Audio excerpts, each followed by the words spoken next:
Bonjour, ça va mieux. J'espère que vous allez bien ce matin. On se fait du bien, comme le pasteur Frédéric l'a dit, on se fait du bien dans la présence du Seigneur, à le louer, à l'adorer, et on va se faire du bien à écouter sa parole. Amen. Alors, sur les 15 derniers jours, j'avais partagé avec l'Église sur le renouvellement des forces, de l'intelligence, et on aurait pu continuer cela encore ce matin et voir cette dernière dimension. Après les forces, l'homme intérieur qui se renouvelle, on aurait pu voir l'esprit qui se renouvelle et le Seigneur qui veut renouveler son esprit en nous. Mais j'ai eu à cœur de partager un autre sujet avec vous. Si Dieu le permet, on pourra peut-être voir cela plus tard. Et on va venir sur une notion ce matin qu'on n'aime pas. Sur une notion qui, même quand on l'aborde en dehors de l'Église, dans les structures, parce que ce n'est pas fermé à l'Église, ce terme, on n'aime pas ce mot. Ce terme, c'est la discipline. Et j'ai même intitulé mon message juste le mot discipline. Je ne parle pas de la discipline dans l'Église, même si les Écritures nous parlent de cet ordre qui est propre à l'Église, dans laquelle on doit vivre et pouvoir aussi vivre l'expérience de l'Église. Mais je veux parler de la discipline qui nous importe à nous en tant que disciples. Finalement, on pourrait dire disciple in comme dans en anglais, dans la peau d'un disciple. Un vrai disciple, c'est un homme, une femme qui vit une vie de discipline. Le mot discipline prend son sens et sa racine dans la notion de disciple. Vous êtes d'accord avec ça? Je ne dis pas des choses qui sont folles ce matin, non. Et c'est pourquoi je le crois que si nous sommes appelés à être disciples de Jésus-Christ, nous sommes appelés à vivre la discipline de Jésus-Christ. Alléluia. On va ouvrir la parole de Dieu ensemble et on va rester dans l'épître aux Corinthiens. Le pasteur Frédéric a apporté un message sur la deuxième épître et on va aller dans la première épître au chapitre 9. À partir du verset 24, 1 Corinthiens 9, à partir du verset 24.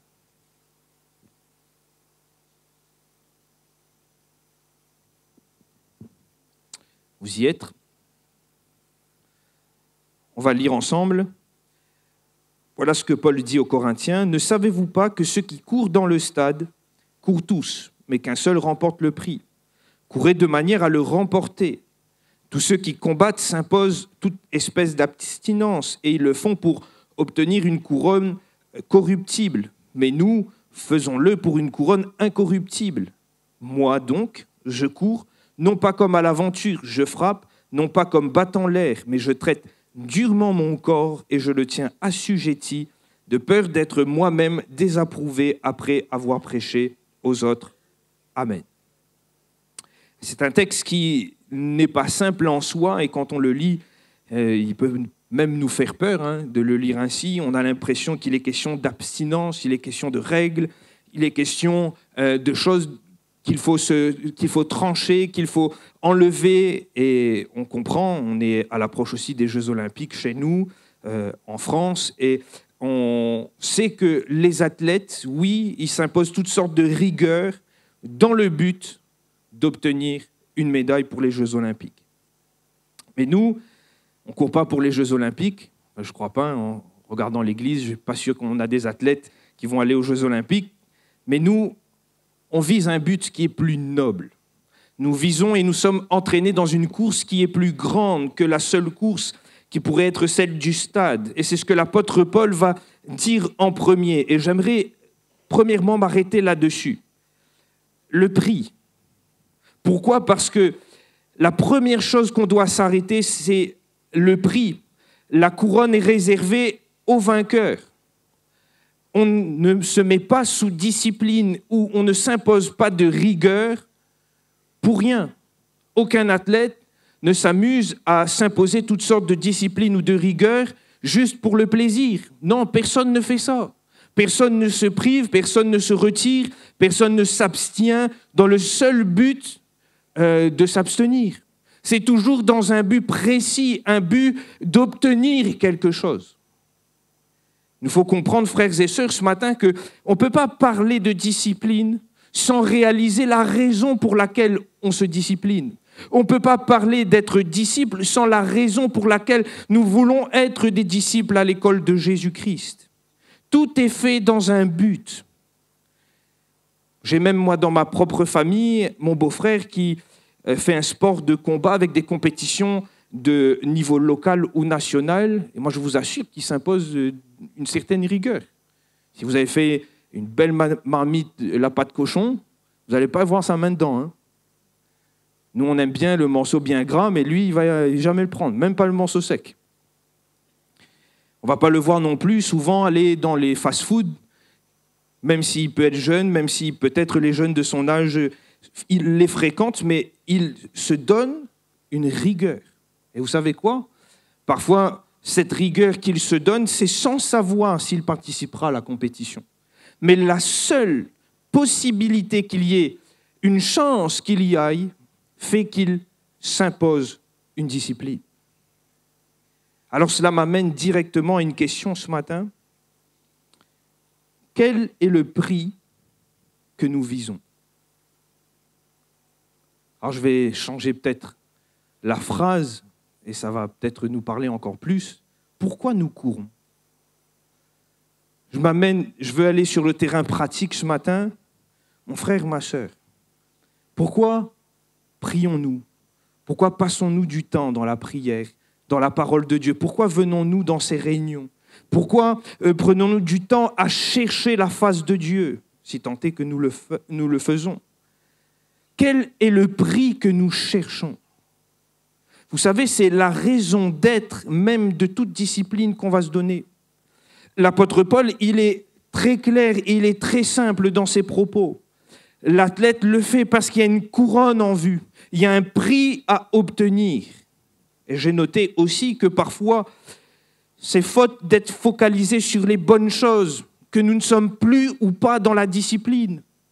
C'est faute d'être focalisé, d'avoir les regards sur les choses justes, que nous ne focalisons pas non plus notre discipline sur des choses justes. Mon frère, ma sœur, je te repose la question. Sur quoi t'es-tu arrêté et qu'est-ce que tu as ciblé dans ta marche, dans ta course chrétienne? Je voudrais même aller plus loin ce matin. Vous savez, parfois dans la vie chrétienne, et il n'y a rien de mal à ça, nous allons chercher la face du Seigneur, nous mettons des temps de jeûne à part, nous mettons du temps dans la prière, nous mettons du temps dans la parole de Dieu parce que nous avons un besoin. Vous est déjà arrivé ça? Moi, ça m'est déjà arrivé. On a un besoin, je crois que c'est tout à fait pieux de le faire, d'aller chercher la face du Seigneur. Et même quand nous avons nos temps d'église, dans la prière, dans le jeûne, on prend le temps de prier pour les besoins.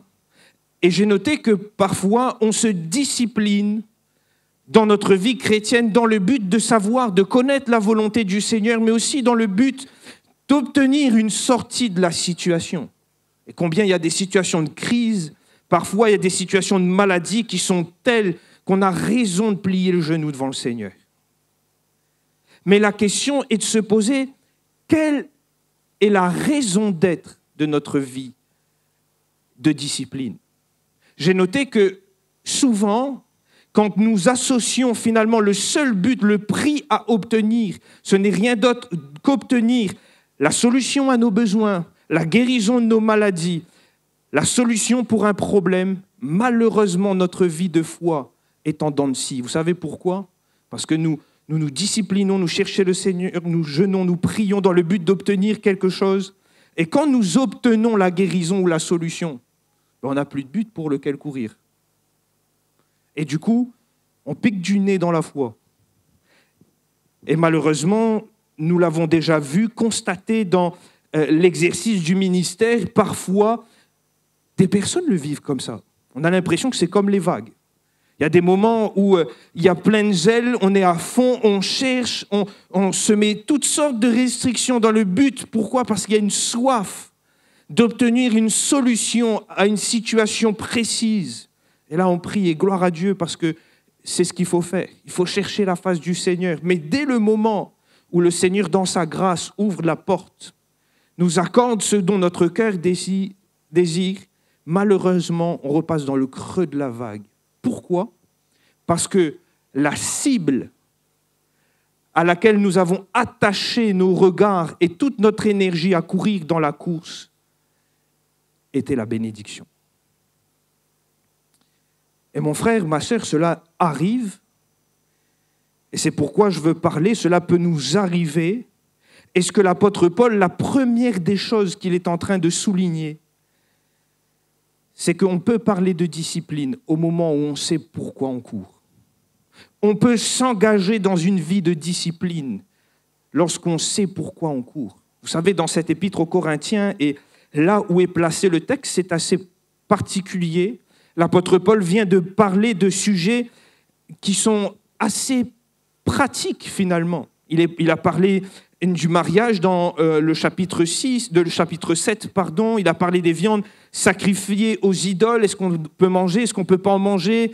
Il a parlé aussi du ministère, dans le sens de est-ce que c'est bien de pouvoir payer la personne qui est à temps plein, de donner une rente à celui qui prêche l'évangile. Il a parlé de son propre ministère, de ce que lui, il a choisi de faire quand il était à Corinthe. Et il conclut toute cette section par « Je cours derrière un prix ». Et j'aimerais voir avec vous la raison d'être de ce prix dont l'apôtre Paul on a l'impression que l'apôtre Paul s'est engagé à obtenir. On pourrait tout résumer ce matin d'une façon simple au salut, mais j'aimerais élargir nos regards ce matin. Regardez avec moi au verset 23. Juste avant d'ouvrir cette section et d'utiliser ces images d'athlètes et de celui qui boxe, l'apôtre Paul fait cette transition. Je fais tout à cause de l'évangile afin d'y avoir part. Et je crois que la bonne définition du prix à obtenir et de ce qu'il s'est engagé à obtenir l'apôtre Paul et à courir, c'est la cause de l'évangile. C'est ça son but, la cause de l'évangile. Premièrement pour lui-même, mais aussi pour ceux qui sont autour. Et si on regarde dans les autres textes où il nous parle de ce prix qu'il a cherché, qu'il s'est engagé à obtenir, on le voit. Tantôt l'apôtre Paul utilise ce prix, cette couronne qui lui est réservée pour parler du salut auquel il est attaché. Dans l'épître à Timothée, la seconde épître, chapitre 4, le verset 8, il parle de la couronne de justice qui m'est réservée, que le Seigneur va me donner à la fin. Dans l'épître aux Philippiens, au chapitre 12, au chapitre 3, le verset 12 à 15, il va parler de la course et du prix qu'il veut obtenir pour remporter exactement le terme, le prix de la vocation céleste que le Seigneur va donner, c'est le but qu'il cherche. Et là, on a l'impression qu'il parle du salut premier, d'obtenir la couronne, d'obtenir et d'entrer dans le ciel avec le Seigneur, d'être semblable à lui. Mais souvent, il attache, que ce soit quand il écrit à Timothée ou quand il écrit aux Philippiens, il ajoute cela, non pas seulement à moi, mais à tous ceux qui auront aimé son avènement. Et dans d'autres textes, cette couronne qu'il cherche, il l'attache aux fruits de l'évangile proclamé. Regardez avec moi dans Éphésiens chapitre 4, le verset 1er va dire « Vous êtes ma joie et ma couronne ». Dans l'épître aux Thessaloniciens, au chapitre 2, le verset 19, il va dire « Vous êtes notre espérance, notre joie et notre couronne de gloire ». Et cela m'amène à dire que pour l'apôtre Paul, le but, le prix qu'il vise, la couronne qu'il veut obtenir, la cause qu'il s'est enquéri à chercher, c'est la cause de l'évangile. Pour sa vie, mais pour aussi ceux qui sont autour. Cela m'amène à réfléchir avec vous ce matin. Parce que l'apôtre Paul ne vit pas finalement un évangile qui est juste pour lui, pour ses propres besoins. L'apôtre Paul est engagé dans cette carrière, il court, il est engagé dans ce combat, il combat, pas seulement pour obtenir la seule couronne du salut pour sa propre personne, mais il poursuit la cause de l'Évangile. C'est la raison de ses efforts. Et on comprend. Quand vous regardez dans le contexte, quand il parle des viandes, quand il parle du sang, quand il parle du mariage, quand il parle de justement de travailler ou d'être payé ou de ne pas être payé, l'apôtre Paul dit « Mais moi j'ai toujours tout fait, je me suis fait tout à tous, j'ai un seul but.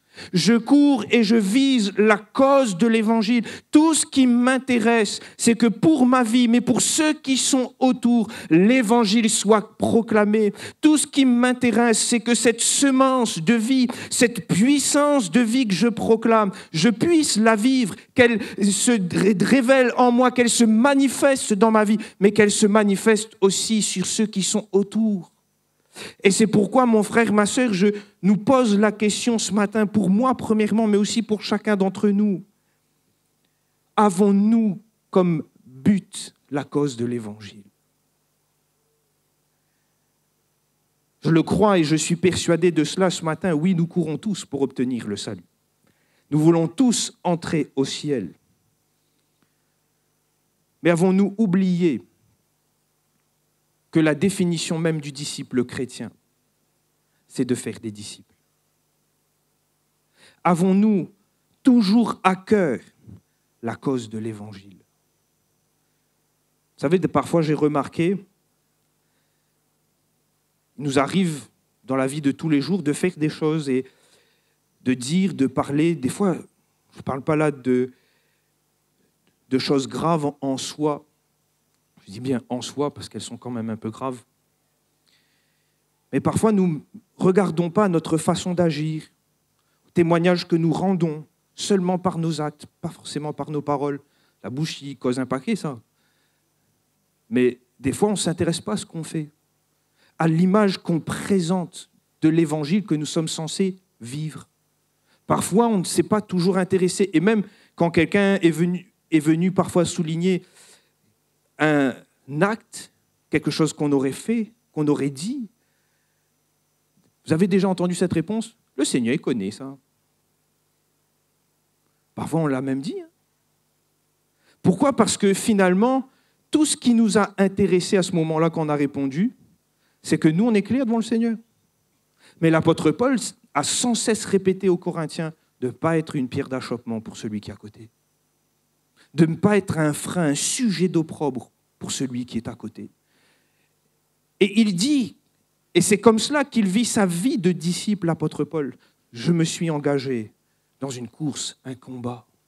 Il y a un prix, celui de la vocation céleste. Il y a un prix, il y a une cause pour laquelle je cours. Je ne cours pas pour ma propre cause. Je ne cours pas seulement pour obtenir mon propre salut. J'ai avec moi la cause de l'Évangile. C'est ce qui dynamise ma vie de foi. C'est ce qui me donne la raison de courir et de combattre. C'est que l'Évangile soit proclamé. Et je fais tout à cause de l'Évangile. Et même dans cette vie, le prix qui m'intéresse, c'est le prix que donne l'Évangile. C'est le salut pour ma vie, mais aussi cette semence de vie pour ceux qui sont autour. Mon frère, ma sœur, si on fait tout pour la cause de l'Évangile, on se disciplinera. Pourquoi ? Parce qu'on sera intéressé que par tout ce qu'on fasse, l'Évangile soit proclamé. Si on fait tout pour la cause de l'Évangile, on passera du temps à parler de Jésus. Si on fait tout pour la cause de l'Évangile, on passera du temps dans la présence de Jésus. Si on fait tout pour la cause de l'Évangile, on soignera notre façon de parler, d'agir, d'être. Si on fait tout pour la cause de l'Évangile, parfois, frères et sœurs, laissez-moi le dire, on fuira certains conflits. On évitera toutes sortes de médisances, de paroles, de mensonges, toutes sortes. Pourquoi ? Parce que tout ce qui nous intéresse, c'est la cause de l'Évangile. On mettra une bribe à notre bouche. Fera attention à ce qu'on fait, parce que nous sommes animés de cette cause. La discipline devient normale, logique, quand on sait pourquoi on court.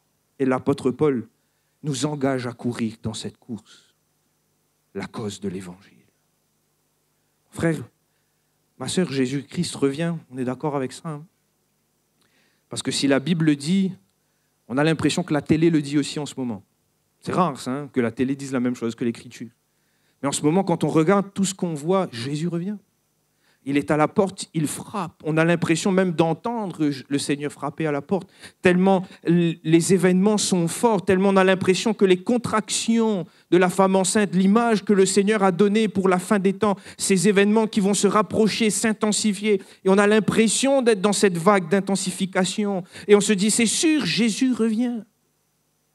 Faisons-nous tout pour la cause de l'Évangile.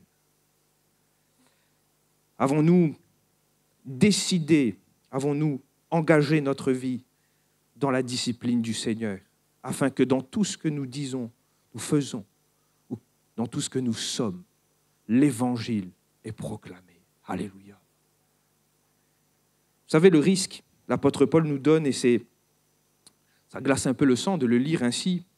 Il dit, je traite durement mon corps et je le tiens assujetti de peur d'être moi-même désapprouvé. Et si vous lisez le début du chapitre 10, l'apôtre Paul donne même un exemple fort.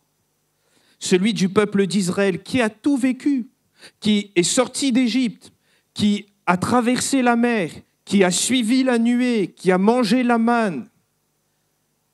Mais personne n'est entré en Canaan si ce n'est Caleb et Josué.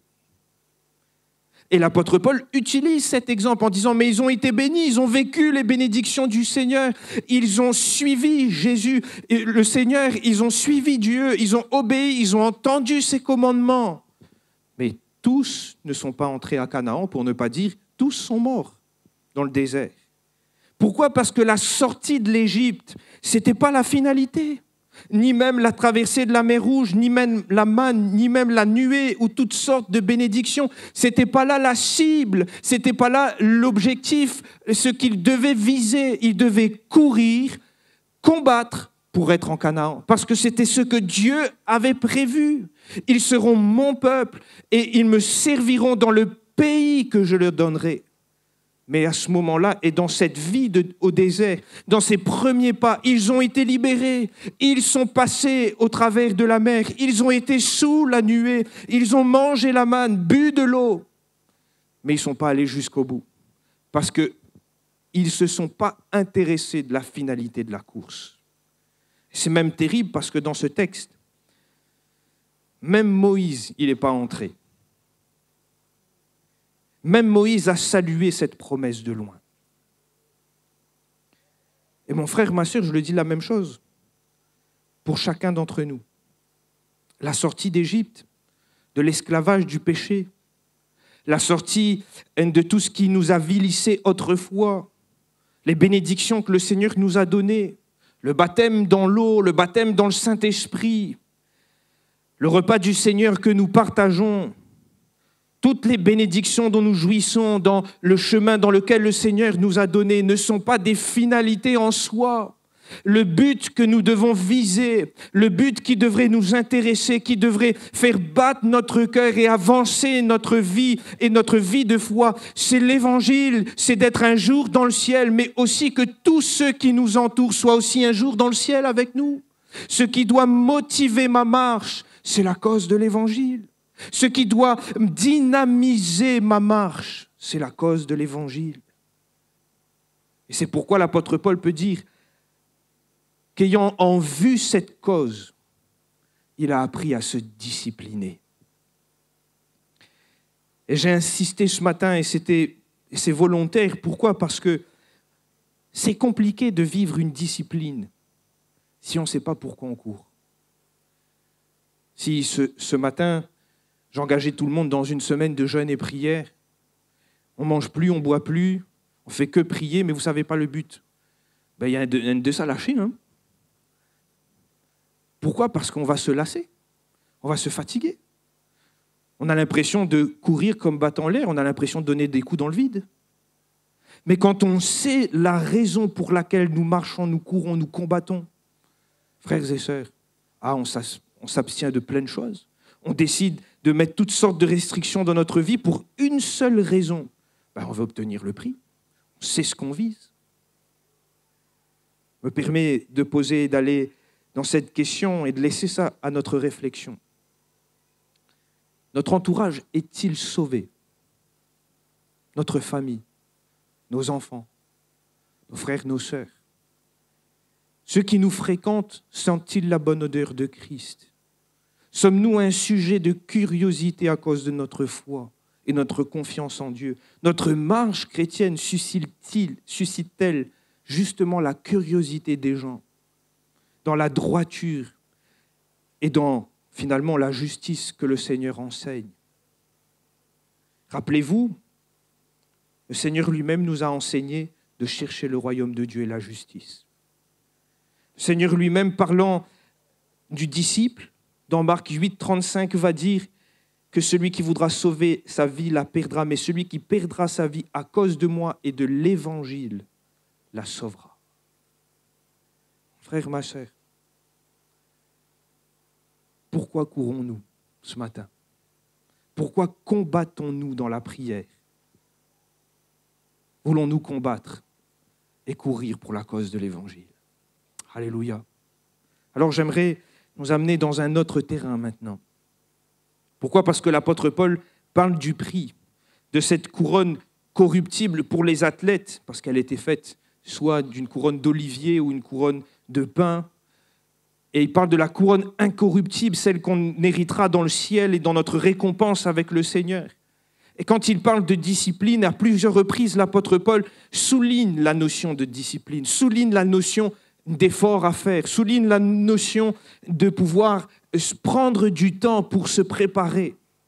Je crois que dans un des textes les plus forts, et moi qui m'interpelle le plus, c'est celui qu'il écrit à un autre pasteur, Timothée. Dans 1 Timothée 4, au verset 8, il va utiliser ce terme « exerce-toi à la piété », justement à cette vie où l'Évangile est manifeste, à cette vie où l'Évangile est aussi proclamé seulement dans les actes.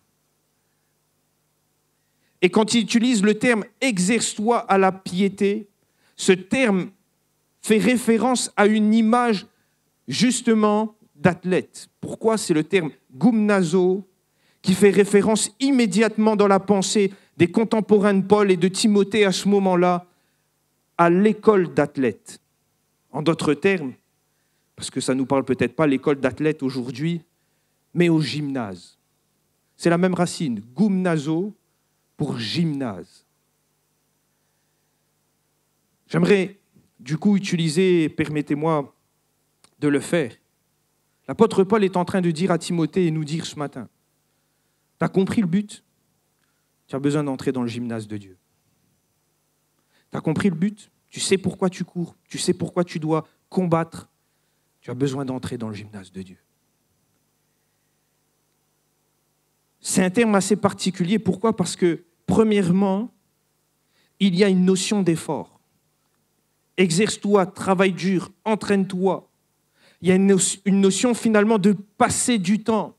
Mais il y a surtout une notion, plus que l'effort, une notion de sueur. Pourquoi? Parce que le sens du mot gumnazo, la racine, c'est nu. Et vous allez comprendre le sens de tout cela, c'est que dans le gymnase, les athlètes qui étaient souvent vêtus à cette époque de robes ne pouvaient pas combattre ou courir avec une robe. Vous avez déjà essayé, les sœurs? Je ne vais pas demander aux frères, j'espère que vous ne mettez pas de robe, les frères.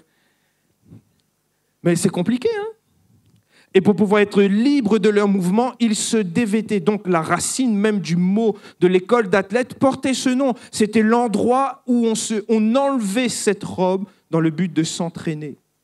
Quand l'apôtre Paul dit à Timothée, tu as besoin d'entrer dans le gymnase de Dieu, tu as besoin de passer du temps, il y a cette notion, il y a même cette odeur de la sueur.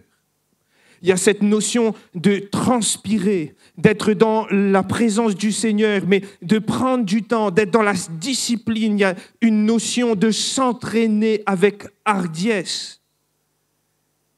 Comprenez-le, frères et sœurs, l'apôtre Paul nous dit dans le texte que nous avons lu, les athlètes s'imposent toutes sortes de privations.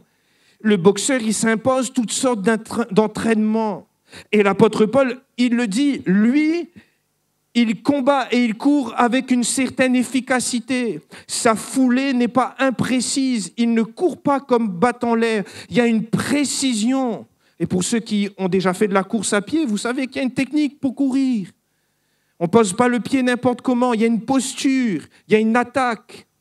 Et l'apôtre Paul dit, mais Je connais la technique. Je ne cours pas comme battant l'air. Je suis précis dans mes foulées. Je ne boxe pas n'importe comment. Je connais la technique. Je sais boxer. Je sais frapper. Je sais donner les coups où il le faut. Et mon frère, ma sœur, il faut comprendre la même chose. Le Seigneur nous demande, afin de pouvoir être efficace pour la cause de l'Évangile, afin que l'Évangile soit manifeste dans notre vie, mais aussi manifeste pour les autres. Il nous attend dans le gymnase.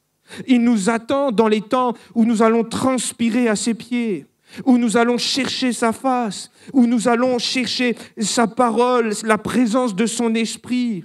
C'est là où le Seigneur nous donne la technique. C'est là où le Seigneur nous enseigne, c'est là où le Seigneur nous renouvelle, c'est là où le Seigneur nous conduit. Vous savez, un athlète, il peut être né avec un corps robuste. Un musicien, ça arrive, certains naissent avec une oreille parfaite. Certains artistes, presque naturellement, ils ont la perspective dans l'œil. Et très naturellement et facilement, ils arrivent à peindre. Mais il y a une réalité concernant les réalités spirituelles. Personne ne naît sur cette terre en possédant une supériorité spirituelle innée. Personne. La Bible nous dit même que, humainement parlant, nous sommes loin des choses de Dieu. Nous ne les cherchons même pas. En effet, lorsque nous sommes nés nouveaux, le Seigneur nous donne l'esprit et le cœur disposés à ces choses. Mais si nous ne venons pas dans le gymnase, frères et sœurs, on ne va pas chercher le Seigneur. Hein. Et j'ai même remarqué, je me permets cette petite boutade, vous savez, si on n'arrive pas à transpirer dans le gymnase de Dieu, dans la sphère privée, c'est dans la sphère publique qu'on va transpirer. Je m'explique. Si on n'apprend pas à transpirer au pied du Seigneur, quand va arriver l'épreuve? Allah nous a transpiré. Hein. Vous savez pourquoi? Parce qu'on n'a pas appris à courir avec précision. On n'a pas appris à frapper avec précision et efficacité. Vous savez, sur le ring ou dans la course, on n'a pas à combattre contre les gens. Hein. On n'est pas en lice contre les autres chrétiens qui ont décidé de marcher avec Jésus et de poursuivre la cause de l'Évangile. On a un seul adversaire, c'est le diable. Mais l'apôtre Paul dit, je sais comment frapper, je sais comment courir. Et tout cela, il l'a appris dans la discipline d'une vie au pied de Jésus. Permettez-moi d'utiliser l'exemple de Jésus lui-même. On le connaît bien. Quand on parle de Jésus, tout de suite, on parle de la croix, on voit l'œuvre parfaite qu'il a accomplie, on connaît ses miracles, on connaît tout ce qu'il a accompli, on se rappelle de son enseignement, un maître divin pour ses disciples. Mais avez-vous remarqué que le ministère public de Jésus commence après son ministère privé? La Bible nous dit qu'après avoir été baptisé, revêtu de l'Esprit Saint, il a été poussé au désert, dans le gymnase de Dieu. Dans la sphère, on ne sait pas trop ce qui s'est passé. Il n'y avait personne d'autre que Jésus. Hein. On sait la finalité, la fin, la sortie du désert. Mais pendant tous ces longs jours dans le désert, on ne sait pas ce qui s'est passé. Mais tout ce qu'on sait, c'est qu'il est allé chercher la face de Dieu, dans la présence du Père. Et la Bible nous dit, quand le tentateur est venu à la fin, Jésus savait frapper, Jésus savait courir, et il a pu répondre au diable. Et la Bible nous dit qu'il s'est enfui loin de Jésus. On peut remarquer à plusieurs étapes de sa vie, quand il faut prendre les décisions, il est face aux disciples, il y a le mandat pour lequel il est venu, c'est le salut de l'humanité, mais il sait que ce mandat, il doit être continué par les disciples. Il faut que l'évangile atteigne les extrémités de la terre. Il faut choisir 12. Jésus est sur la montagne. Il prie, cherche la face du Seigneur.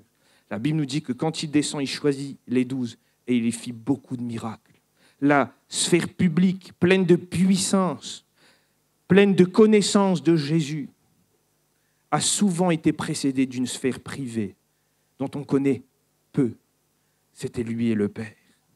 Il a tellement été près du Père, dans l'intimité, loin des disciples, que les disciples, à un moment donné, ont dit « Jésus, apprends-nous à prier ».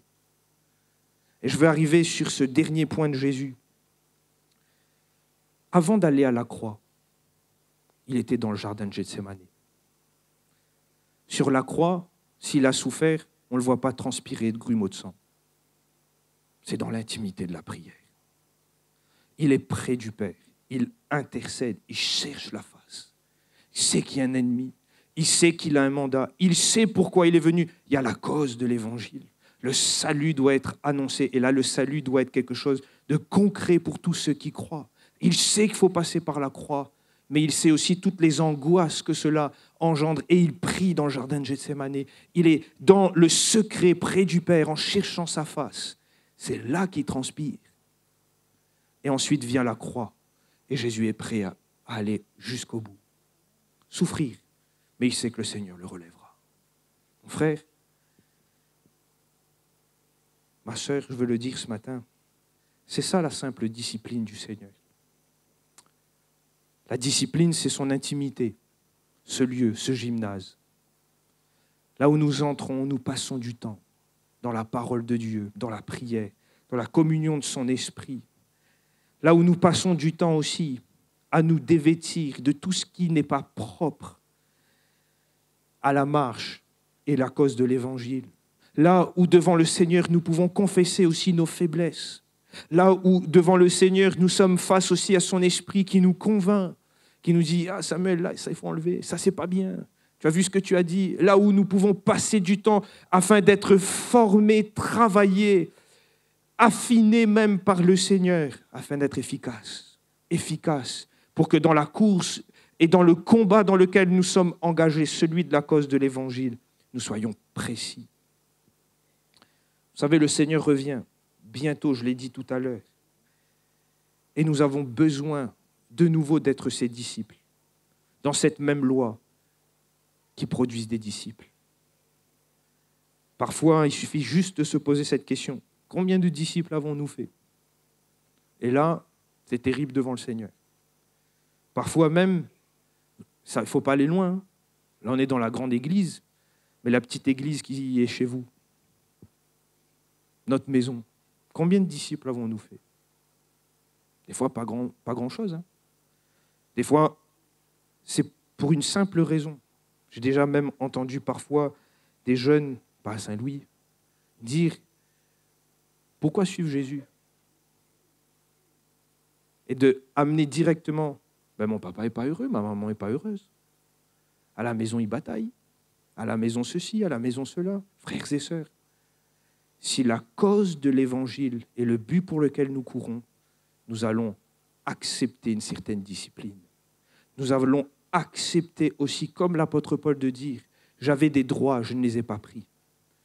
J'ai été mal vu, j'ai été méprisé. J'ai accepté, je me suis fait tout à tous. J'avais un seul but, la cause de l'Évangile. » On va accepter parfois d'enlever, de se dévêtir de choses qui nous intéressent, de choses qui nous plaisent dans le seul but, la cause de l'Évangile.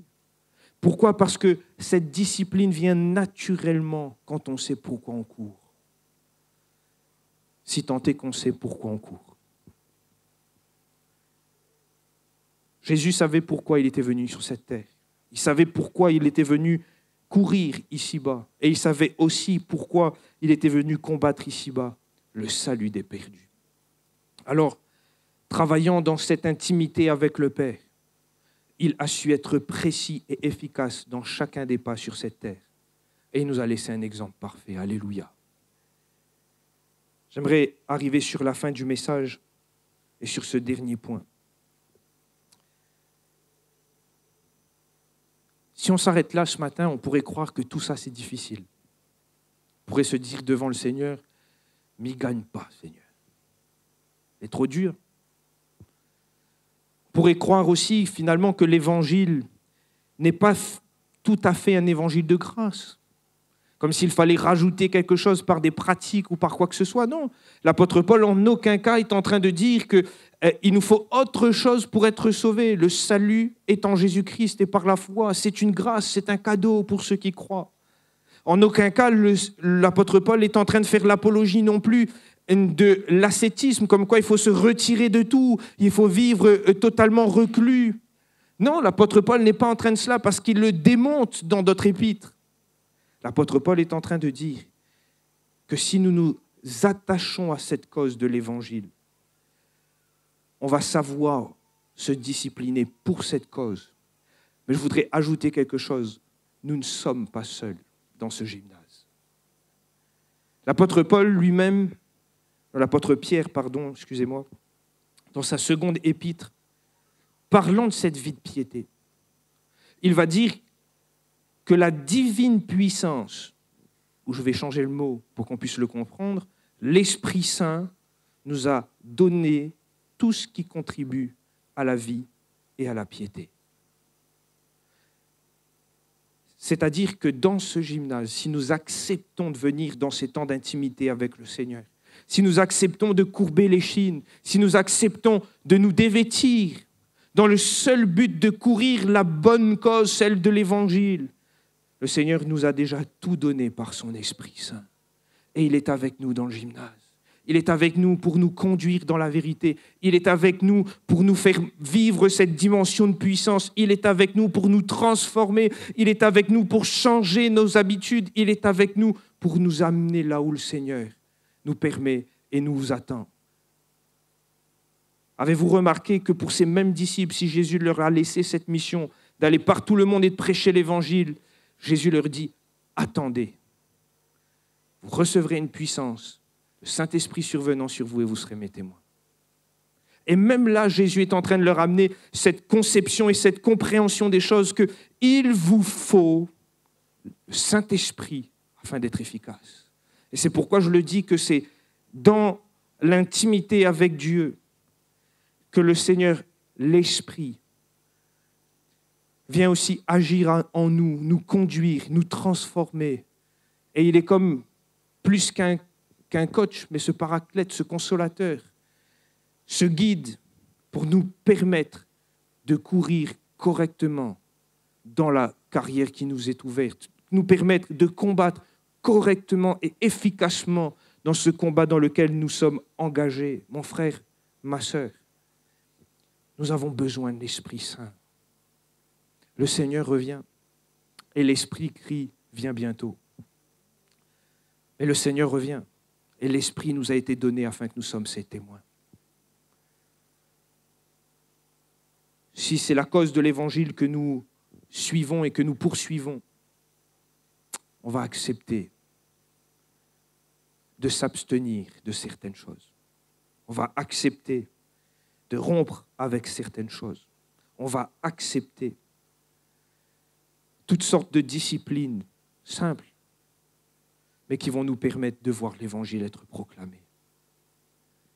Alors ce matin, si tel est notre désir, la cause de l'Évangile, je le crois, encore une fois, et de nouveau le Seigneur par son Esprit, nous donnera le moyen d'y arriver et de tenir bon dans cette course. Alléluia.